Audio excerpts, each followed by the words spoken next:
CM ಕೈ ಸೇರಿದೆ ಜಿಲ್ಲಾ ಪಂಚಾಯಿತಿ ಹಾಗೂ ತಾಲೂಕು ಪಂಚಾಯಿತಿ ಚುನಾವಣೆಯ ಸರ್ವೆಯ ರಿಪೋರ್ಟ್.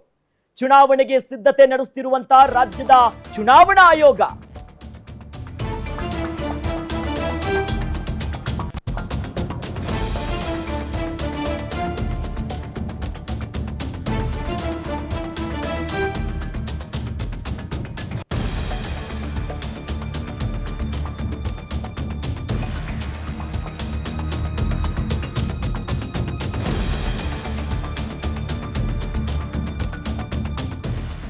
ವೀಕ್ಷಕರೇ, ಸಿಎಂ ಸಿದ್ದರಾಮಯ್ಯನವರ ಕೈ ಸೇರಿರೋದು ಜಿಲ್ಲಾ ಪಂಚಾಯಿತಿ ಹಾಗೂ ತಾಲೂಕು ಪಂಚಾಯಿತಿ ಚುನಾವಣೆಯ ಸರ್ವೆಯ ರಿಪೋರ್ಟ್. ಚುನಾವಣೆಗೆ ಸಿದ್ಧತೆಯನ್ನ ನಡೆಸಿಕೊಳ್ತಾ ಇದೆ ರಾಜ್ಯ ಚುನಾವಣಾ ಆಯೋಗ. ಇದರ ಬೆನ್ನಲ್ಲೇ ಎಲ್ಲಾ ಕ್ಷೇತ್ರಗಳಲ್ಲಿ ಸುತ್ತಾಡಿ ಸಿಎಂ ಸಿದ್ದುಗೆ ಸರ್ವೆಯ ವರದಿಯನ್ನ ನೀಡಲಾಗಿದೆ. ಪಕ್ಕಾ ಅಂಕಿ ಅಂಶಗಳ ಸಮೇತವಾಗಿ ಈ ರಿಪೋರ್ಟ್ ಅನ್ನ ಕೊಟ್ಟಿದ್ದಾರೆ ರಾಜ್ಯ ಗುಪ್ತಚರ ಇಲಾಖೆ. ಈಗ ಲೋಕಲ್ ಫೈಟ್ ನಡೆದ್ರೆ ಕಾಂಗ್ರೆಸ್ ಗೆಲ್ಲೋದು ಫಿಕ್ಸ್ ನೋಡಿ. ಮೊದಲ ಸ್ಥಾನ ಕಾಂಗ್ರೆಸ್ಗೆ, ಎರಡನೇ ಸ್ಥಾನ ಬಿಜೆಪಿಗೆ ಇರೋದು ಪಕ್ಕಾ ಫಿಕ್ಸ್ ಆಗಿದೆ. ಗ್ಯಾರಂಟಿ ನ್ಯೂಸ್ ನಲ್ಲಿ ಎಕ್ಸ್ಕ್ಲೂಸಿವ್ ವರದಿಯ ಅಂಕಿ ಅಂಶಗಳನ್ನ ನಿಮ್ಮ ಮುಂದೆ ಇಡ್ತಾ ಇದೀವಿ. ಏನೇನು ವಿಚಾರಗಳು ಉಲ್ಲೇಖ ಆಗಿದೆ ಅನ್ನೋದು. ಕಾಂಗ್ರೆಸ್ ಕೈ ಹಿಡಿಯಲಿದೆ ಈಗ ಗ್ಯಾರಂಟಿ ಯೋಜನೆಗಳು. ಪಂಚಾಯಿತಿ ಪಾಲಿಟಿಕ್ಸ್ ನಲ್ಲೂ ಕೂಡ ಗ್ಯಾರಂಟಿಗಳು ವರ್ಕೌಟ್ ಆಗ್ತಿರೋದು. ಜನರ ಸರ್ಕಾರದ ಪರ ಇದ್ದಾರೆ ಅನ್ನುವಂತ ವರದಿ ಈಗ ರಾಜ್ಯ ಗುಪ್ತಚರ ಇಲಾಖೆ ಕೊಟ್ಟಿದೆ. ಹೀಗಾಗಿ ಕೂಡಲೇ ಪಂಚಾಯಿತಿ ನಡೆದ್ರೆ, ಈಗ ಚುನಾವಣೆ ನಡೆದ್ರೆ ಒಳ್ಳೇದು ಅನ್ನುವಂತ ರಿಪೋರ್ಟ್ ಸಿಕ್ಕಿದೆ. ಯಾವುದೇ ಕ್ಷಣದಲ್ಲಿ ತಾಲೂಕು ಜಿಲ್ಲಾ ಪಂಚಾಯಿತಿ ಚುನಾವಣೆಗೆ ಪ್ಲಾನ್ ಅನ್ನ ಮಾಡಲಾಗ್ತಿದೆ. ಈ ನಿಟ್ಟಿನಲ್ಲಿ ಲೋಕಲ್ ಪಾಲಿಟಿಕ್ಸ್ ನಲ್ಲಿ ಗೆದ್ದು ಬೀಗೋದಕ್ಕೆ ಎಲ್ಲಾ ಸಿದ್ಧತೆಯಾಗಿದೆ. ಮಾನ್ಯ ಮುಖ್ಯಮಂತ್ರಿಗಳ ಕೈ ಸೇರಿದೆ ಮಹತ್ವದ ರಿಪೋರ್ಟ್ ಒಂದು. ಈ ರಿಪೋರ್ಟ್ ಅಲ್ಲಿ ಗ್ಯಾರಂಟಿ ಯೋಜನೆಗಳು ಇಲ್ಲೂ ಕೂಡ ವರ್ಕೌಟ್ ಆಗುವಂತ ಲಕ್ಷಣಗಳಿದೆ. ಆ ಮೂಲಕನೇ ಈಗ ಬಹಳಷ್ಟು ಚರ್ಚೆ ಇದೆ. ಯಾವಾಗ ಜಿಲ್ಲಾ ಪಂಚಾಯಿತಿ ತಾಲೂಕ್ ಪಂಚಾಯಿತಿಯ ಚುನಾವಣೆ ಆಗುತ್ತೆ ಅನ್ನುವಂತ ಕೂಗು ರಾಜ್ಯದಲ್ಲಿತ್ತು. ಈಗ ಅದಕ್ಕೊಂದು ಬ್ರೇಕ್ ಬೀಳ್ತಾ ಇದೆ. ಆ ನಿಟ್ಟಿನಲ್ಲಿ ಲೋಕಲ್ ಪಾಲಿಟಿಕ್ಸ್ ನಲ್ಲಿ ಗೆಲ್ಲುವಂತ ಎಲ್ಲಾ ಲಕ್ಷಣಗಳಿದೆ. ಫಿಕ್ಸು. ಕಾಂಗ್ರೆಸ್ ಮೊದಲ ಸ್ಥಾನದಲ್ಲಿದ್ರೆ ಬಿಜೆಪಿ ಎರಡನೆಯ ಸ್ಥಾನದಲ್ಲೇ ಇರುತ್ತೆ ಅನ್ನೋದು ಬಹಳ ಸ್ಪಷ್ಟವಾಗಿ ಗೊತ್ತಾಗ್ತಿದೆ. ಚುನಾವಣೆಗೆ ಹೋಗೋದಕ್ಕೆ ಪ್ಲಾನ್ಗಳಾಗ್ತಿದೆ. ತಾಲೂಕು ಜಿಲ್ಲಾ ಪಂಚಾಯಿತಿ ಎಲೆಕ್ಷನ್ ಮುಗಿಯೋವರೆಗೂ ಬಿಬಿಎಂಪಿ ಎಲೆಕ್ಷನ್ ಬೇಡ, ಪಂಚಾಯಿತಿ ಗೆದ್ದು ಅದಾದ ಮೇಲೆ ಬೆಂಗಳೂರು ಗೆಲ್ಲೋಣ ಅನ್ನೋದಾಗಿ ಲೆಕ್ಕಾಚಾರವನ್ನ ಹಾಕ್ತಿದ್ದಾರೆ ಸಿಎಂ ಸಿದ್ದರಾಮಯ್ಯನವರು.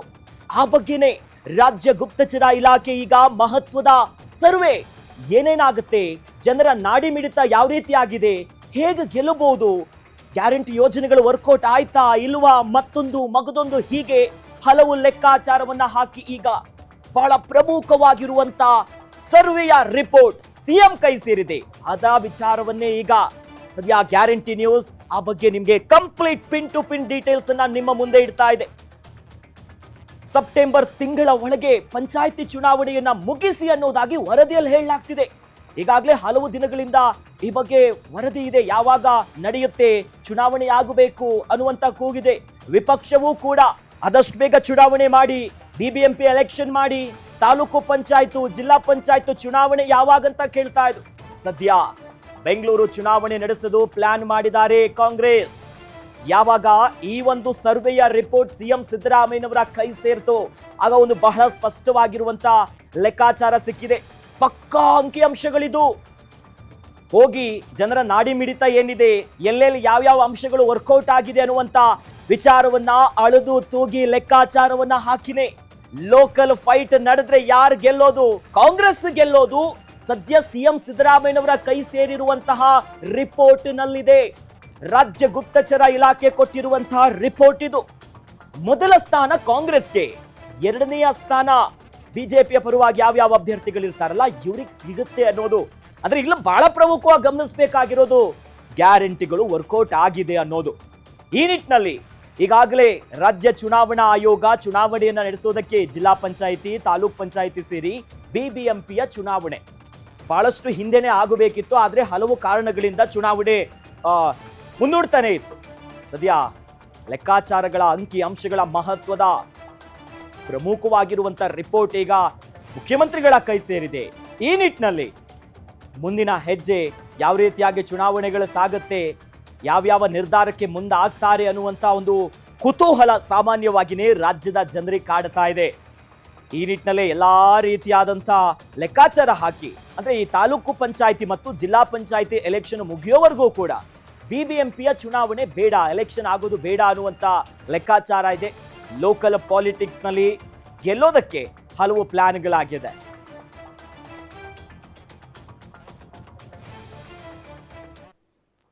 ಈ ಬಗ್ಗೆ ಹೆಚ್ಚಿನ ಡೀಟೇಲ್ಸ್ ಅನ್ನ ಪಡ್ಕೊಳ್ಳೋಣ. ನಮ್ಮ ನ್ಯೂಸ್ ಡೆಸ್ಕ್ ಇಂದ ನಮ್ಮ political bureau head Maruti Pavagada ನೇರ ಸಂಪರ್ಕದಲ್ಲಿ ನಮ್ಮ ಜೊತೆ ಜಾಯ್ನ್ ಆಗ್ತಿದ್ದಾರೆ. ಎಸ್ ಮಾರುತಿ, ಈಗಾಗಲೇ ಜಿಲ್ಲಾ ಪಂಚಾಯತ್, ತಾಲೂಕ್ ಪಂಚಾಯತ್, ಬಿಬಿಎಂಪಿ ಇಲೆಕ್ಷನ್ ಆಗ್ಲೇಬೇಕೆನ್ನುವಂತ ಕೂಗು ಹಲವು ತಿಂಗಳಿನಿಂದ ಕೇಳಿ ಬರ್ತಾ ಇದೆ. ಸದ್ಯ ಈಗ ಸಿದ್ದರಾಮಯ್ಯನವರ ಕೈ ಸೇರಿರುವಂತಹ ಆ ಸೀಕ್ರೆಟ್ ವರದಿಯಲ್ಲಿ ಯಾವೆಲ್ಲ ಅಂಕಿಅಂಶಗಳಿದೆ, ಏನೆಲ್ಲ ಲೆಕ್ಕಾಚಾರ ಇದೆ, ಒಟ್ಟಿನಲ್ಲಿ ಇದು ಕಾಂಗ್ರೆಸ್ಸಿಗೆ ಪ್ಲಸ್ ಆಗುವ ರೀತಿಯಲ್ಲಿ ಆ ವರದಿ ಇದೆಯಾ, ಏನೆಲ್ಲ ಅಪ್ಡೇಟ್ಸ್ ಇದೆ ಮಾರುತಿ? ಅಖಿಲೇಶ್, ಸರ್ಕಾರಕ್ಕೆ 2 ವರ್ಷ ಕಂಪ್ಲೀಟ್ ಆಗಿರೋದ್ರಿಂದ ಸಹಜವಾಗಿ ಸರ್ಕಾರದ ಮುಂದೆ ಈಗ ಒಂದಷ್ಟು ಪ್ರಶ್ನೆಗಳು ಕೂಡ ಉದ್ಭವ ಆಗಿರುವಂಥದ್ದು.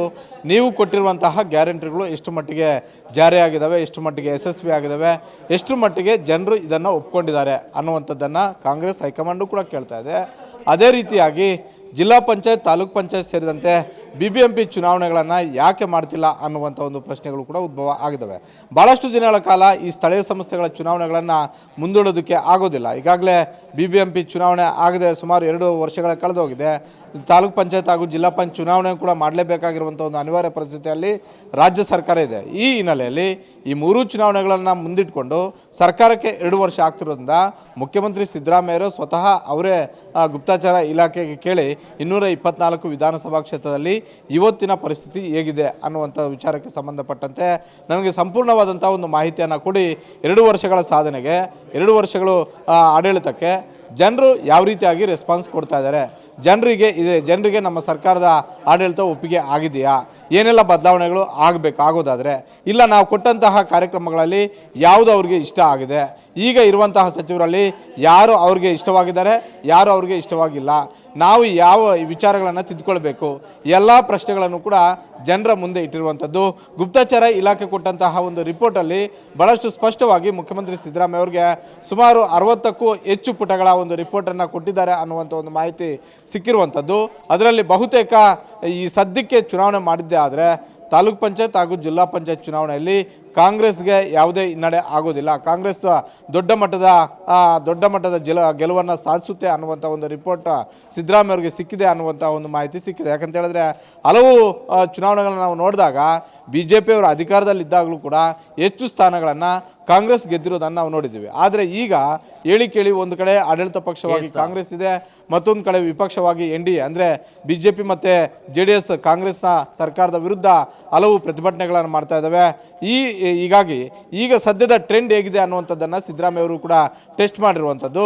ಈ ಸಿದ್ದರಾಮಯ್ಯ ಅವರಿಗೆ ಸಿಕ್ಕಿರುವಂಥ ಒಂದು ರಿಪೋರ್ಟಲ್ಲಿ ಜಿಪಂ ಹಾಗೂ ತಾಪಂ ಅಂದರೆ ಜಿಲ್ಲಾ ಪಂಚಾಯತ್ ಹಾಗೂ ತಾಲೂಕ್ ಪಂಚಾಯತ್ ಚುನಾವಣೆ ನಡೆಸಿದ್ದೇ ಆದರೆ ನೀವು ಕೊಟ್ಟಂತಹ ಗ್ಯಾರಂಟಿಗಳನ್ನು ಗ್ರಾಮೀಣ ಭಾಗದ ಜನರು ಒಪ್ಕೊಂಡಿದ್ದಾರೆ. ನಗರ ಪ್ರದೇಶದ ಜನರಿಗಿಂತಲೂ ಕೂಡ ಗ್ರಾಮೀಣ ಭಾಗದ ಜನ ನಿಮ್ಮ ಜೊತೆ ಇದ್ದಾರೆ, ಕಾಂಗ್ರೆಸ್ ಪರವಾಗಿದೆ.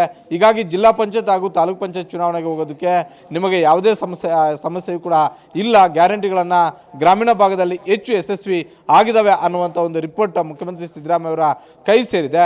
ಹೀಗಾಗಿ ಬಹುತೇಕ ಸಿದ್ದರಾಮಯ್ಯ ಅವರು ಕೂಡ ಈ ರಿಪೋರ್ಟ್ ಅವ್ರ ಕೈ ಸೇರಿರೋದ್ರಿಂದ ಮುಂದಿನ ದಿನಗಳಲ್ಲಿ ಜಿಲ್ಲಾ ಪಂಚಾಯತ್ ಹಾಗೂ ತಾಲೂಕ್ ಪಂಚಾಯತ್ಗೆ ಈಗಾಗಲೇ ಮೊನ್ನೆ ಕಾಂಗ್ರೆಸ್ ಕಚೇರಿ ನಡೆದಂತಹ ಸಭೆಯಲ್ಲೂ ಕೂಡ ಅಧಿಕೃತವಾಗಿ ಸಿದ್ದರಾಮಯ್ಯ ಅವರು ಹೇಳಿದರು, ಬಹಳಷ್ಟು ದಿನಗಳ ಕಾಲ ನಾನು ತಾಲೂಕ್ ಪಂಚಾಯತ್ ಹಾಗೂ ಜಿಲ್ಲಾ ಪಂಚಾಯತ್ ಚುನಾವಣೆಗಳನ್ನು ನಡೆಸದೆ ಮುಂದೂಡೋದಕ್ಕೆ ಆಗೋದಿಲ್ಲ, ಎಲ್ಲರೂ ಕೂಡ ಸಿದ್ಧರಾಗಿ ಅನ್ನುವಂಥ ಒಂದು ಸೂಕ್ಷ್ಮವಾಗಿ ಹೇಳಿಕೆಯನ್ನು ಕೊಟ್ಟಿದ್ದರು.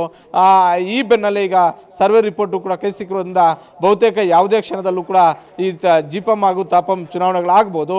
ಆದರೆ BBMP ಚುನಾವಣೆ ಇನ್ನಷ್ಟು ದಿನಗಳ ಅಂದರೆ ನಾವೀಗ BBMP ಚುನಾವಣೆ ಅಂತ ಹೇಳೋದಕ್ಕೆ ಬರೋದಿಲ್ಲ, ಗ್ರೇಟರ್ ಬೆಂಗಳೂರು ಆಗಿರೋದ್ರಿಂದ ಗ್ರೇಟರ್ ಬೆಂಗಳೂರಿನ ಚುನಾವಣೆ ಇನ್ನಷ್ಟು ದಿನಗಳ ಕಾಲ ಮುಂದೂಡಿಕೆ ಆಗುವಂತಹ ಎಲ್ಲ ಸಾಧ್ಯತೆಗಳು ಕೂಡ ಇದ್ದಾವೆ. ಕಾಂಗ್ರೆಸ್ ಸರ್ಕಾರ ಬಹುತೇಕ ಮೊದಲು ಜಿಲ್ಲಾ ಪಂಚಾಯತ್ ತಾಲೂಕ್ ಪಂಚಾಯತ್ ಚುನಾವಣೆಗಳನ್ನು ಮಾಡಿದ ಬಳಿಕ ಬೆಂಗಳೂರಿನ ಚುನಾವಣೆಯನ್ನು ಮಾಡುವಂತಹ ಎಲ್ಲ ಸಾಧ್ಯತೆಗಳು ಕೂಡ ಇದ್ದಾವೆ. ಸಿದ್ದರಾಮಯ್ಯ ಅವರಿಗೆ ಒಂದು ರೀತಿ 2 ವರ್ಷಗಳ ನಾನು ಆಡಳಿತ ಕೊಟ್ಟಿದ್ದನ್ನು ಗ್ರಾಮೀಣ ಭಾಗದ ಜನರು ಒಪ್ಕೊಂಡಿದ್ದಾರೆ ಅನ್ನುವಂಥ ಒಂದು ರಿಪೋರ್ಟ್ ಸಿಕ್ಕಿರೋದ್ರಿಂದ ಬಹುತೇಕ ಜಿಲ್ಲಾ ಪಂಚಾಯತ್ ಹಾಗೂ ತಾಲೂಕ್ ಪಂಚಾಯತ್ ಚುನಾವಣೆ ಆದಷ್ಟು ಬೇಗ ಕಾಂಗ್ರೆಸ್ ಸರ್ಕಾರ ಹೋಗೋದ್ರಲ್ಲಿ ಯಾವುದೇ ಅನುಮಾನ ಇಲ್ಲ. ಅಖಿಲೇಶ್, ಎಸ್, ಧನ್ಯವಾದಗಳು ಮಾರುತಿ ಪಾವಗಡ ತಮ್ಮೆಲ್ಲ ಮಾಹಿತಿಗೆ.